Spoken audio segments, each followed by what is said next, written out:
South India shopping mall festival and wedding celebrations సరికొత్త designs తో అద్భుతమైన కలెక్షన్.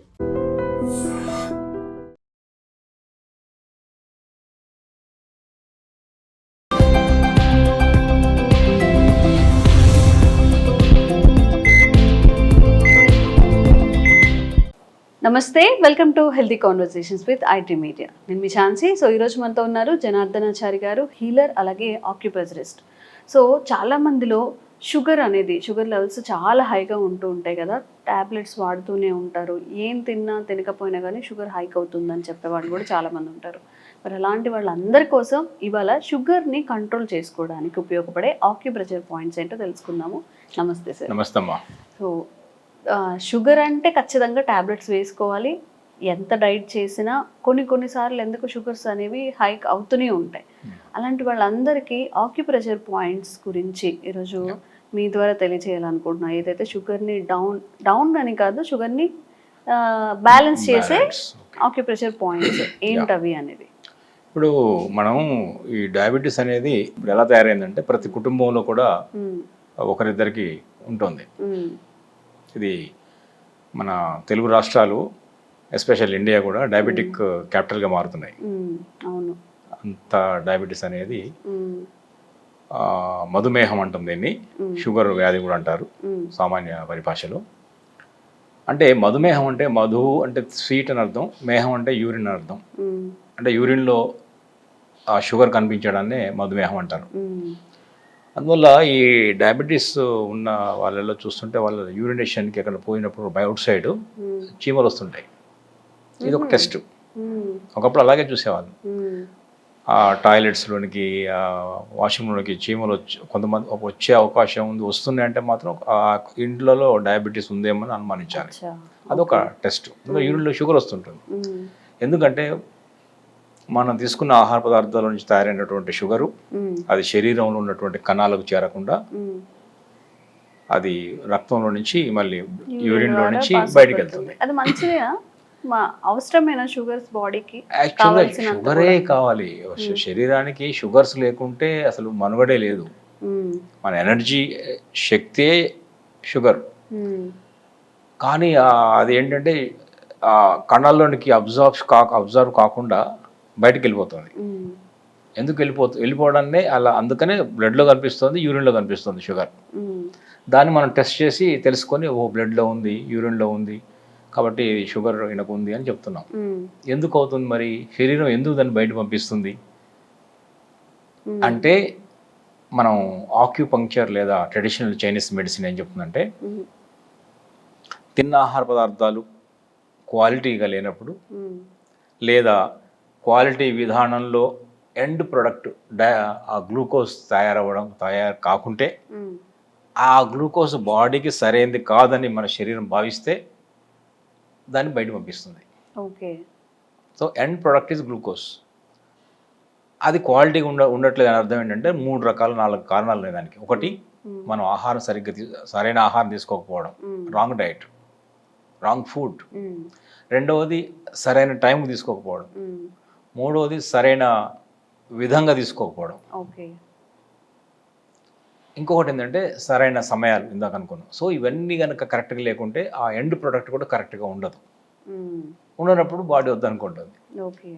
అందువల్ల ప్యాంక్రియాస్ చెక్ చేసామనుకోండి, ఇంటాక్ట్ ఉంటుంది అది. కానీ అది ఇన్సులిన్ ఎందుకు తయారు చేయడం లేదు అంటే, మనం తయారు చేయగలుగుతుంది కానీ చేయడం లేదు. ఇన్సులిన్ వస్తేనే కదా ఆ గ్లూకోజ్ని ఆ సెల్లోని పంపించేది.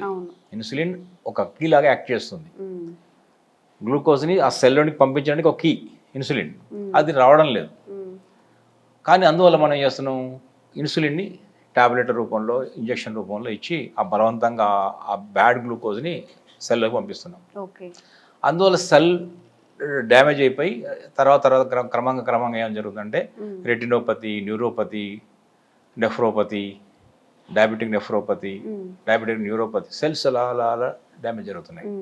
ఎందుకంటే క్వాలిటీ గ్లూకోజ్ ఉండడం లేదు కాబట్టి. అందువల్ల మనం ఏం చెప్తున్నాం అంటే, గ్లూకోజ్ అనే ఒక డయాబెటీస్ అనే దాన్ని కనుక ఖచ్చితంగా తగ్గించాలి, కంట్రోల్ చేయాలి. ఏం చేసినా కంట్రోల్ అవ్వడం లేదనే వాళ్ళు ఒక 3 సలహాలు సూటిగా చెప్పేయచ్చు. ఒకటి, మీరు ఎవరైతే డయాబెటీస్ అనే ఒక పెద్ద సమస్య నుంచి బాధపడుతున్నారో వాళ్ళకి 3-4 చిన్న చిన్న చిట్కాలు ఎక్కువ కూడా అక్కర్లేదు పాటించండి, ఖచ్చితంగా రిజల్ట్స్ వచ్చి తీరుతాయి.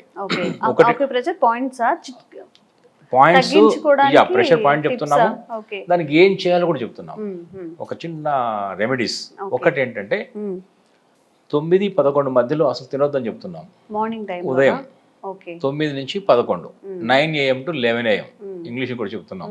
ఉదయం 9 నుంచి 11 2 గంటలు అది తినకూడని టైం.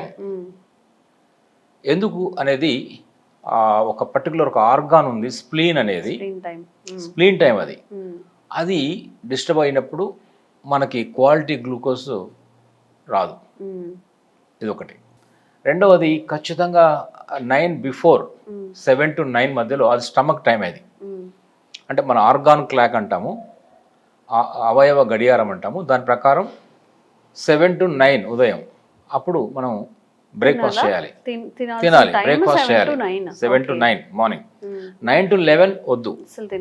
11 తర్వాత అప్ టు 1:30 దాకా ఏదో టైంలో మళ్ళీ లంచ్ చేయొచ్చు. ఇది రెండవది. ఇది టైమింగ్స్. రాత్రి భోజనం మాత్రం 7-7:30 లోపు బెటర్. ఇంకా మ్యాక్స్ ఒకవేళ ఇబ్బంది అవుతుందంటే 8 దాకా మనం అడ్జస్ట్ కావచ్చు. ఒక గ్రేస్ టైం ఇవ్వచ్చు, ఒక అరగంట. ఎలా తినాలి ఇది ఇంకొక ఆస్పెక్ట్. ఈ ఒక్క టెస్ట్ని మేము మా దగ్గరకు వచ్చిన పేషెంట్స్లో అడుగుతాము. డయాబెటీస్ అనగానే మీరు ఎందుకు అంత తొందర తింటారు, మెల్ల తినొచ్చు కదా అని చెప్తాం. మీరు ఫాస్ట్ తింటారని మీకేం తెలుసు, మీకెలా తెలుసు అంటారు. ఫాస్ట్ తినడం వల్ల వచ్చిందే డయాబెటీస్. ఫాస్ట్గా త్వరగా తింటే వచ్చేది జబ్బే డయాబెటీస్. చూసారా, చాలా చిన్న చిట్కా ఇది. నమిలి తినండి. మీరు ఫాస్ట్గా గబగబ మింగేసి ఎందుకు తింటున్నారు గబగబా అంటే నేను పరిగెత్తాలి, రన్నింగ్ చేయాలి, ఎక్సర్సైజ్ చేయాలంటున్నారు. ఎక్సర్సైజ్ అక్కడ అక్కర్లేదు, ఇక్కడ నమిలి తినండి చాలు. మనం బయట పరిగెత్తాలని ఇక్కడ తొందర తినద్దు, ఇక్కడ మెల్ల తినండి, అక్కడ పరిగెత్తాల్సిన అవసరం రాదు, ఎక్సర్సైజ్ అవసరం రాదు. అంత ఇంపార్టెంట్ నమిలి తినడం అని. ఎందుకంటే మన పళ్ళు ఇక్కడే ఉన్నాయి, దంతాలు ఇక్కడే ఉన్నాయి, పొట్టలు లేవు. ఇక్కడ దంతాలు లేవు నమలడానికి. సో ఇక్కడే నమిలి 32 పళ్ళు అంటాం కదా, అట్లీస్ట్ ఒక 16 సార్లు నమలండి. సగం మన మౌత్ లోనే డైజెస్ట్ అయిపోవాలి. అది ఒకటే కాదు, కరెక్ట్, అది ఒకటే కాదు. ఇందులో ఇంకొక ఆస్పెక్ట్ ఉంది. ఆ సలైవా మిక్స్ అవ్వాలి. డైజెస్టివ్ జ్యూసెస్కి సలైవా, ఇక్కడ ఆహారానికి సలైవా మిక్స్ అవుతే ఒక మంచి కైంలాగా తయారవుతుంది. అది మంచి అది మెల్లగా తినడానికి వీలుంటుంది. సో మన వాళ్ళు ఏం చేస్తున్నారంటే రెండోది నమిలి తినడం వల్ల ఊబకాయం కూడా తగ్గుతుంది, ఉబేస్ కూడా కారు. ఎందుకు? ఫాస్ట్ తిన్నప్పుడు చాలా తినేస్తాం, మెల్లె తింటున్నప్పుడు కొంత మెల్లె తింటున్నప్పుడు ఏమవుతుందంటే కొంత ఆహారం వెళ్ళగానే కొంచెం వెళ్తుంది, టైం ఎక్కువ అవుతుంది. సో బ్రెయిన్కి ఒక ఇండికేషన్ వస్తుంది, గ్లూకోజ్ వచ్చేస్తుంది. సో మెల్లమెల్లగా ఆపేస్తారు, చాలు అంటుంది. నాకు చాలు అని ఆ ఇండికేషన్ రాకముందే మింగేస్తున్నాడు చాలా, అక్కడ ప్రాబ్లం వస్తుంది. కొంతమంది స్టమక్ ఫుల్ అయినా కానీ ఇంకా ఎక్కువగా తింటూనే ఉంటారు. ఎందుకు? ఇక్కడ ఫుల్ అది ఆ సాచురేషన్ పాయింట్ రావడం లేదు, సరిపోయిందని మన ఇండికేషన్ రావడం లేదు. అది రావాలంటే కొంచెం మెల్లగా తినాలి. Slow eating is important, slowly కాదు, చూయింగ్ ఈజ్ ఇంపార్టెంట్. చూయింగ్ తర్వాత మూడోది మన డైజెషన్ ప్రక్రియ నోట్లో నుంచి ప్రారంభం అవుతుంది అంటారు, గట్ హెల్త్ అంటాం. అది చివరి దాకా ఉంటుంది, ఏది ఎలిమినేషన్ దాకా ఉంటుంది. కానీ ఇంకొకటి కూడా యాడ్ చేయాలి, కళ్ళు కూడా యాడ్ చేయాలి. చూసి తినాలి, ఆహార పదార్థాన్ని చూసుకుంటూ తినాలి. చూడకుండా మన వాళ్ళు ఏం చేస్తున్నారంటే టీవీలు చూస్తూ లేదంటే సెల్ ఫోన్ చూస్తూ చాలా మంది సెల్ ఫోన్ చూస్తుంటున్నారు. డిస్కషన్ ముచ్చట్లు పెడుతూ డిస్కస్ చేస్తుంటున్నారు. అప్పుడు ఎయిర్ కూడా పోతుంటుంది, నోట్లో ఎయిర్ పోతుంది, ఆహారం కన్నా ఎయిర్ పోతుంది. మాట్లాడితే ఓపెన్ చేస్తే ఎయిర్ పోతుంది కదా. మన వాళ్ళు అప్పుడు ఉంటారు నోరు మూసుకుని తినంటారు. నోరు మూసుకుని ఎలా తినాలంటే నిజమే, కొంచెం నోరు ఓపెన్ చేయకుండా తినడం బెటర్. సరదాగా అంటారు నోరు మూసుకొని తినంటాం కదా. సో నోరు మూసుకొని తినాలి, సైలెంట్ తినడం మంచిది. డిస్కషన్ వల్ల ఓపెన్ అవ్వడం, ఎయిర్ పోవడం, లోపలంతా గ్యాస్ ఫామ్ అవ్వడం, ఇండైజెషన్ కావడం అని జరుగుతుంటుంది. స్వరం కూడా తప్పుతుంది. తర్వాత ఇలా తినేవాడు ఇలా టీవీ ఉంటుంది అటువైపు పక్కన. అందరికీ టీవీ కుదరదుగా డైనింగ్ టేబుల్కి. మనకు డైనింగ్ టేబుల్ కల్చర్ ఒకటి వచ్చింది కదా, కింద కూర్చోడానికి వెళ్ళాం మనం, కింద కూర్చొని తినాలి యాక్చువల్గా. కానీ డైనింగ్ టేబుల్ ఆ పోస్చర్ సరైనది కాదు, ఇలా చూస్తూ తింటుంటాడు. ఇది ఏమైంది? ఆ లోపల వెళ్ళే ఈసోఫాగస్ అంటాం కదా, ఇది స్వరపేటిక, అన్నవాహిక అన్నీ ఇలా ట్విస్ట్ అవుతుంటాయి. అది కూడా సరైనది కాదు కదా. నీళ్ళు పట్టుకుంటుంది, వాటర్ తాగాల్సి వస్తుంది, స్వరం తప్పుతుంటుంది. సో ఎందుకు ఇలా ఒక కూర్చొని ఒక అరగంట భోజనానికి కేటాయించాల్సిన అవసరం ఉంది? జీవితం అంతా ఆ భోజనం కోసమే కదా. అదొకటి చూసారా చిట్కాలు చెప్పేది ఏంటంటే ఏం తినాలి అనే దానికన్నా కూడా ఎలా తినాలని ఇంపార్టెంట్. ఇది ఒక ఆహారాన్ని చూస్తూ నమిలి మెల్లగా ఆ ఆహారం ఒక ముద్ద రుచిని ఎంజాయ్ చేస్తూ తినాలి. ఒక ముద్దకు రుచి ఉంటుంది, ఒక ముద్ద రుచి ఉంటుంది. ఆ రుచిని ఆస్వాదిస్తూ అది డిజాల్వ్ అయిన తర్వాతనే మింగాలి. ఇది రెండవది. ఇంత టైం డిస్కస్ చేసాం, తినకూడని టైం చెప్పాం. ఇది పాటిస్తే చాలు, ఇంతకంటే ఎక్కువ అక్కర్లేదు. ఇప్పుడు చెప్పి ఆక్యుప్రెషర్ పాయింట్ ఒకటి చేస్తే డయాబెటీస్ అనేది 100% ఖచ్చితంగా తగ్గి తీరుతుంది. ఎందుకంటే అప్పుడు తయారయ్యే ఎండ్ ప్రొడక్ట్ గ్లూకోజ్ ఒక అప్ టు ద మార్క్ ఉంటుంది, దాన్ని బాడీ అబ్జర్వ్ చేసుకోవడానికి ప్రయత్నం చేస్తుంది. ఓకే, సో ఇప్పుడు ఆ ప్రెషర్ పాయింట్స్ ఏంటో చూద్దాము. సో ఇది కూడా షుగర్ బ్యాలెన్స్ చేయడానికి కూడా ప్రెషర్ పాయింట్స్ కాళ్ళలోనే ఉన్నాయి, రెండు కాళ్ళలో ఉన్నాయి. అంటే చాలా చోట్ల చేతుల్లో ఉన్నాయి, కాళ్ళలో ఉన్నాయి, శరీరంలో చాలా ఉంటాయి. బట్ కన్వీనియంట్ మన ప్రేక్షకులు ఈజీగా అర్థం చేసుకోవడానికి, వాళ్ళు ఈజీగా చేసుకోవడానికి, వాళ్ళ కన్వీనియంట్ కోసం. ఇంకోటి ఏంటంటే ఇది ఎంపెరికల్గా, అంటే అంతకుముందు జరిగిన స్టడీస్లో మోస్ట్ వైడ్లీ యూజ్డ్ పాయింట్ ఇది. అంటే సక్సెస్ రేట్ ఎక్కువ ఉన్న పాయింట్ ఇది డయాబెటీస్కి. దీన్ని ఏమంటామంటే 3 మైల్ పాయింట్ అని కూడా అంటారు. 3 మైల్ పాయింట్ అంటే షుగర్ డయాబెటీస్ లక్షణాలు ఒకటి అంటే బాగా అలసట వస్తుంది, అలసిపోతారు. కార్ డ్రైవ్ చేస్తున్నప్పుడు ఒక హాఫ్ అండ్ 1 అవర్ కాగానే అలసిపోతారు. సో ఇప్పుడు మనం ఈ డయాబెటిక్ సంబంధించినటువంటి వాళ్ళు చేసుకోవడానికి పనికి వచ్చే పాయింట్ ఏంటంటే, చూసేవాళ్ళు ప్రేక్షకులు ఇప్పుడు ఇది వాళ్ళు చేసుకోవచ్చు ఇంటి దగ్గర కూర్చొని. ఈ ప్రెషర్ చేసుకోవడం ద్వారా ఈ పర్టికులర్ చెప్పబోయే పాయింట్ని, చక్కెర వ్యాధి, షుగర్ని, డయాబెటీస్ని ఖచ్చితంగా కంట్రోల్ చేసుకోగలుగుతారు. చాలా చాలా బెనిఫిట్ అవుతుంది. వాళ్ళు ట్రై చేస్తారు, చేయాలి. మనకు వాళ్ళ అభిప్రాయాలు చెప్తే బాగుంటుంది. ఇప్పుడు ఇది చూసారా, ఇది కాలు, రైట్ లెగ్ తీసుకున్నాం మనం. లెఫ్ట్ లెగ్లో కూడా ఈ పాయింట్ ఉంటుంది. ఇది ఎవరికైనా ఇది చేసుకోవచ్చు. అంటే చిన్న పెద్ద డయాబెటిక్ టైప్ 1 టైప్ 2 అట్లా ఏం లేదు. ఏ డయాబెటీస్ ఉన్నా కూడా, ఏ సమస్య ఉన్నా కూడా చేసుకోవచ్చు. డయాబెటిక్ అంటే టైప్ 1 టైప్ 2 ఉంటుంది. సో ఇప్పుడు మీరు చూడండి, మీ చేయి ఇవ్వండి. అలా 4 ఫింగర్స్ ఎక్కడి నుంచి పెడుతున్నారు చూసారా, ఈ నీ క్యాప్ నుంచి కరెక్ట్గా 4 ఫింగర్స్ పెట్టారు ఆయన. 4 ఫింగర్స్ విడుతులో ఉంది ఇది. నీ క్యాప్ నుంచి 4 వేళ్ల దూరంలో ఉంది. ఈ చిటికెన వేలు ఎక్కడ టచ్ అయింది చూసారా, ఇది ఒక మధ్య ఒక బోన్ ఉంటుంది. చిటికెన వేలు ఎక్కడ టచ్ అయింది, ఇది పాయింట్.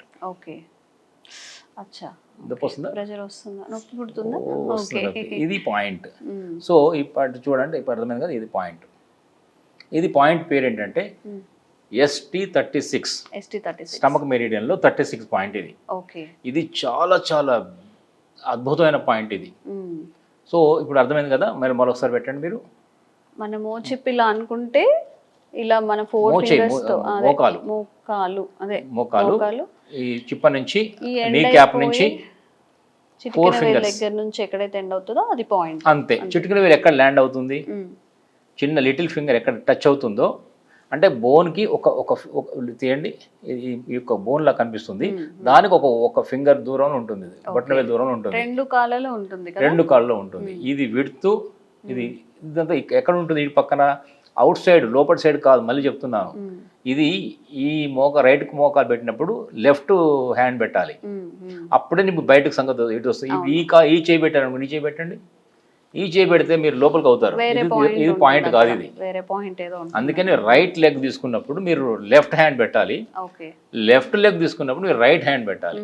అప్పుడు మాత్రమే మీ లిటిల్ ఫింగర్ ఎక్కడ టచ్ అవుతుందో, అది 4 ఫింగర్స్ విడుతులో చిటికెన వేలు ఎక్కడ టచ్ అవుతుందో ఆ బోన్కి కరెక్ట్గా ఒక విడుతు, ఒక బొటన వేలు విడుతులో టచ్ అవుతుంది ఖచ్చితంగా, అది పాయింట్. దాన్ని ప్రెషర్ చేసుకుంటూ ఉంటే తెలుస్తుందా, పించ్ అవుతుంది. ఇది బ్లంట్ సైడ్, పెన్నుకి ఎప్పుడైనా సరే ఒక బ్లంట్ సైడ్ తీసుకొని మాత్రమే ప్రెషర్ చేయాలి, మెల్లగా జెంటిల్ ప్రెస్ చేయాలి. ఇలా ఒక 36, చాలా సింపుల్. ఒకవేళ ఇదంతా లేకుంటే ఈ ఏరియాలో సర్క్యులర్ మోషన్లో మసాజ్ కూడా చేసేసుకోవచ్చు. ఇలా చూడండి, సర్క్యులర్ మోషన్లో మసాజ్ చేస్తున్నాను. ఇది ఒక 1 మినిట్ చేయొచ్చు. అండ్ ఇలాగే వేరే ఇంకొక కాల్లో కూడా మనం అలా మెజర్ చేసుకొని చిటికెన్ వేలు ఎక్కడైతే ఎండ్ అవుతుందో అక్కడ నుంచి ఒక ప్రెషర్ పాయింట్ దాన్ని ప్రెషర్ అప్లై చేసుకోవచ్చు. ప్రెషర్ రెండు రకాలు చేయొచ్చు. ఒక ట్యాప్ కూడా చేసుకోవచ్చు. ఓకే, ఇలా ట్యాప్ చేయొచ్చు, పెన్తో చేయొచ్చు, లేదా సర్క్యులర్ మోషన్ మసాజ్ చేయొచ్చు. ఏదైనా ఈ పాయింట్ కనుక యాక్టివేట్ చేస్తే ఇది స్టమక్ మెరిడియన్లో 36 అనే ఒక అద్భుతమైనటువంటి పాయింట్. ఇది ఎక్కడ యాక్చువల్గా దీన్ని అలసట వచ్చినప్పుడు 3 మైల్ పాయింట్ ఇందాక అనుకున్నాం మనం. ఇది డైజెషన్ని అద్భుతంగా పెంచగలుగుతుంది. డయాబెటీస్ అంటే యాక్చువల్గా ఇప్పుడు ఈ పాయింట్ చాలా క్లారిటీ వచ్చింది అనుకుంటున్నాము. సో అసలు షుగర్ అనే వాళ్ళల్లో తిన్నది ఒంటికి పట్టదు, అంత బలం రాదని చెప్తూ ఉంటారు కదా సార్, ఇది కరెక్టేనా, నిజమేనా? అవును, ఈ డయాబెటీస్ ఉన్న వాళ్ళు చూసారా చాలా లీన్ గా మారిపోతుంటారు, తగ్గిపోతుంటారు, వెయిట్ లాస్ అవుతుంటారు. ఇంకొకటి బాగా నీరసంగా ఉంటుంది, యాక్టివ్ గా ఉండరు. ఈవెన్ డ్రైవింగ్ కూడా ఎక్కువసేపు చేయలేరు. అలాగే ఏదైనా వర్క్ చేయాలన్నా కూడా నీరసం వచ్చేస్తుంది, అలసటగా ఉంటుంది డయాబెటీస్. సో ఎనర్జీ సెల్కి రాకుండా బయటికి వెళ్ళిపోవడం వల్ల జరుగుతుంది అంతా కూడా. రెండవది డయాబెటీస్ ఎందుకు సైలెంట్ కిల్లర్ అంటామంటే గ్రాడ్యువల్ గా అదర్ డిసీజెస్ స్టార్ట్ అవుతాయి, ప్రాబ్లమ్స్, న్యూరోపతి, నెఫ్రోపతి, రెటినోపతి, కళ్ళు పోతుంటాయి, కిడ్నీలు పోతుంటాయి, తర్వాత ఆ పెరిఫెరల్ న్యూరోపతి వస్తుంది, సెన్సేషన్, కాళ్ళల్లో సెన్సేషన్ పోతుంది. సో అనేక సమస్యలు వస్తాయి కాబట్టి సైలెంట్ కిల్లర్ అంటారు డయాబెటీస్ని. దానివల్ల ఏంటంటే దీన్ని ఇప్పుడు ఇందాక చెప్పిన ఈ ప్రెషర్ పాయింట్స్ ఆ డైటరీ సిస్టంలో టైమింగ్ మార్చుకొని చెప్పాము. జస్ట్ టైమింగ్, నేచర్కి అనుగుణంగా మనం కనుక ఆ టైమింగ్స్ కనుక పాటించినట్టయితే రిజల్ట్స్ చాలా బాగుంటాయి. ఒకటి. ఇప్పుడు రెండవది ఏంటంటే ఈ ST36 అనేది ఒక ది బెస్ట్ రెమెడీ కాకుండా ఇతరత్ర అనేక సమస్యలు కూడా కంట్రోల్ చేయగలుగుతుంది. ఎందుకంటే it is commanding point for entire digestive system ఉంటుంది అబ్డోమినల్లో. Large intestine, small intestine, digestion, stomach, ఈ ప్యాంక్రియాస్, ఈ అన్నిటి కూడా ఇది ఒక అద్భుతమైన ఒక కమాండింగ్ పాయింట్ ఇది ST36. అంటే ఇంటెస్టైనల్ గా ఉన్న ఇష్యూస్ కూడా, అంటే మేబీ మోషన్ ఇష్యూస్ ఉన్నాయి, కాన్స్టిపేషన్ ఉంది, వీటికి కూడా పనిచేస్తుంది. అది ఎందుకంటే పనిచేస్తుంది ఇది. అందువల్ల ఈ ST36 కనుక రెగ్యులర్ గా 2 కాళ్ళలో ఇందాక చెప్పిన విధంగా మసాజ్ చేయడం కానీ ప్రెస్ చేయడం కానీ చేస్తే ఈ డయాబెటీస్ కి చక్కని పరిష్కారంగా ఉంటుంది. ఓకే, ఓకే, తప్పకుండా ఈ ప్రెషర్ పాయింట్ అయితే మీరు ట్రై చేసి చూడండి. ఎందుకంటే మన ఇండియాలో డయాబెటీస్ ఫేస్ చేస్తున్న వాళ్ళు చాలా మంది ఉన్నారు, ప్రతి ఇంట్లో ఒక పేషెంట్ ఉన్నారు. కాబట్టి ఎలాంటి మెడిసిన్ లేకుండా బ్యాలెన్స్ అవుతుంది అంటే అంతకన్నా ఏం కావాలి. తప్పకుండా ట్రై చేయండి, ఎలా అనిపించిందో తప్పకుండా మీ రివ్యూ అయితే ఇవ్వండి. Thank you so much. నమస్తే అమ్మా. Sir, one life lesson what medicine has taught you. Whatever you can do without expecting. But I really believe మన పాజిటివ్ యాటిట్యూడ్ ఉంటేనే మనం ఏదైనా సాధించగలం. గట్ని మనం కరెక్ట్ గా డీల్ చేసినట్లయితే అది మనకి పాజిటివ్ హార్మోన్స్ ని రిలీజ్ చేస్తుంది. షుగర్ వచ్చిన వాళ్ళ పరిస్థితి ఏంటి? పొట్ట దగ్గర పెరిగితే దాన్ని ఆండ్రాయిడ్ అంటారు, ఆండ్రాయిడ్ ఫోన్ కదా. అసలు థాట్స్ ఎందుకు వస్తాయి? బ్రెయిన్ డెడ్ అంటే దానికి ప్రపంచం అంతా కూడా కొన్ని నిర్దిష్టమైనటువంటి లక్షణాలు ఉన్నాయి. మానసికంగా ధైర్యంగా ఉంటే క్యాన్సర్ జయించవచ్చు. You are a doctor for a cause sir, అంతే. వాళ్ళకి వచ్చిన ఆదాయం కాకుండా ఫ్రీ సర్వీస్ ఎంతమందికో చేస్తారు.